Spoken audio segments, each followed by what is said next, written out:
خواب یہ ہے کہ انہوں نے خواب میں دیکھا ہے کہ ان کا پیچھا سانپ کرتے ہیں، اور انہوں نے دیکھا کہ سانپ یہاں تک کہ ان کے بازو میں لپٹا ہوا ہے، ان کی قمیض میں سانپ ہے، اور یہ سانپ سے بھاگتے ہیں، سانپ ان کے پیچھے بھاگتا ہے، دروازے بند کرتے ہیں سانپ نیچے سے آ جاتا ہے، تو مطلب سانپ نے ان کا پیچھا کیا ہوا ہے سارے گھر میں۔ تو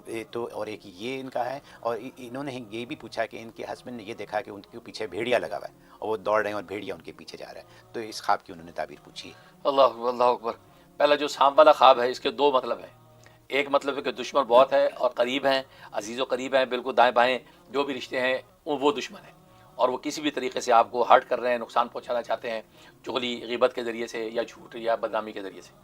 یہ وجہ ہے۔ اور دوسرا یا یہ کہ خواہشات نفسانی، خواہشات دنیا وہ آپ لوگوں کے گھر کے اندر آپ لوگوں کے اوپر غالب ہیں۔ اگر اس طرح کی بے دینی کی صورتحال ہے، خواہشات دنیا جو آپ لوگوں پہ غالب ہے، تو اس کا مطلب یہ جو سانپ ہے دائیں بائیں اوپر نیچے آگے پیچھے، مطلب وہ خواہشات ہیں جو سب آپ کی طرف دوڑ رہی ہیں اور آپ کو لپٹ رہی ہیں۔